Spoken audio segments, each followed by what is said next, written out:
You're watching films wrong. Either you feel everything and learn nothing, or you think too much and feel nothing.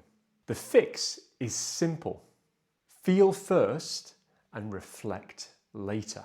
When Michael Corleone closes the door on Kay, when Roy Batty's tears are lost in rain, when Luke yearns for adventure against the backdrop of the binary sunset, you feel it before you understand it.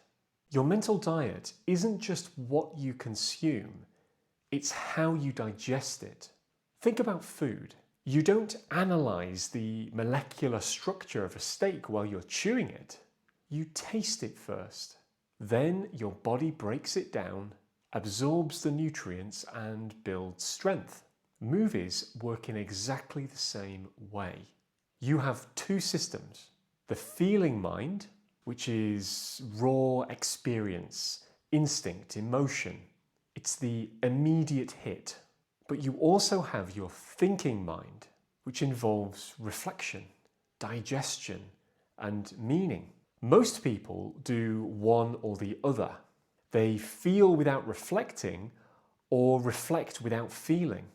By themselves, those approaches are empty and both lead to a poor mental diet.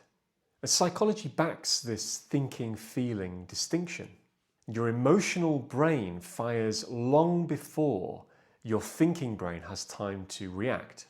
You feel first and then you think. That first hit, excitement, discomfort, sadness, fascination, that's your feeling mind speaking. It's instinctive, it's real, and it's honest. It simply can't be faked. When a film hits you instantly, it touches something real, even if you don't understand it initially. This emotional spark is the material that your thinking mind will later digest. Now, thinking comes after the film, not mid-scene and not during the climax. Thinking and reflection belongs to the quieter moments, on a walk, in the shower, lying on your bed. That's when you ask, why did that moment linger? Why did that character bother me? Why did I love that scene so much? Or why did I feel nothing? That is mental digestion. The feeling mind feels, the thinking mind reflects and understands. Feeling without thinking is mindless consumption. And here's the real issue today. Many of us live in feeling-only mode. We binge, scroll, react, laugh, cheer, and then we move on. We consume emotion without reflection. We might watch Marvel movies back to back, loving the spectacle, laughing at the jokes, and asked later what it meant, we shrug and say, yeah, it was fun. Now that's emotional fast food. The feeling part of your mind gives you that spark, but without the thinking mind, there's no mental sustenance, there's no growth, and there's no meaning.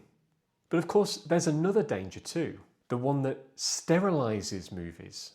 It's the idea that you have to think first. And some elements of modern culture encourage people to treat films, and indeed art in general, like intellectual puzzles to solve. We might analyse the cinematography, discuss the symbolism, notice the themes, and impress other people with our take on that film. But when you only watch films this way, something important is missing. You see the scene, but you don't really feel it. You don't really experience it. The moment that should move you passes unnoticed. The emotion just becomes data, and the experience just becomes an essay. That isn't mental nourishment. That's starving yourself while reading the menu.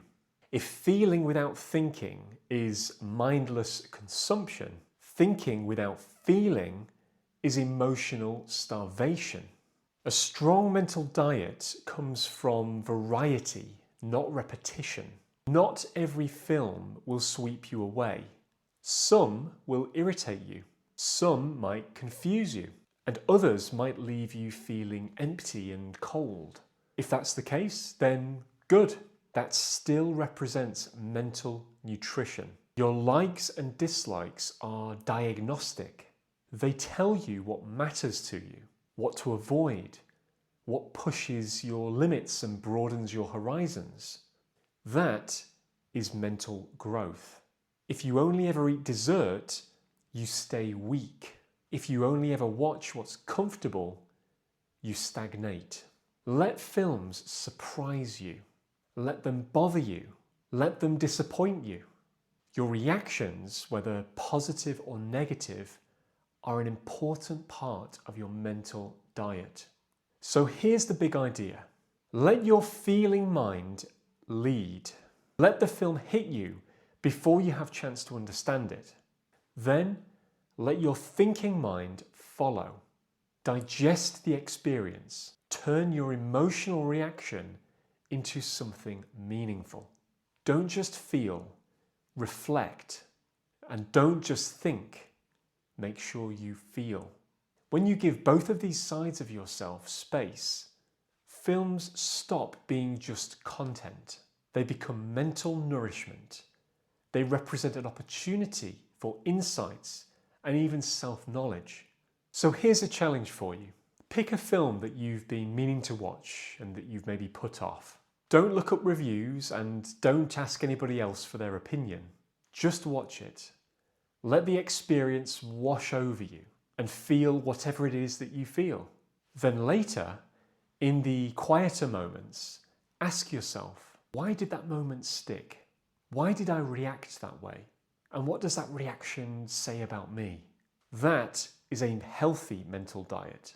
Stay open, feel first, and think later. Thanks for watching. And if this approach to watching movies resonates with you, then let me know in the comments below which movies have hit you the hardest before you had a chance to understand why.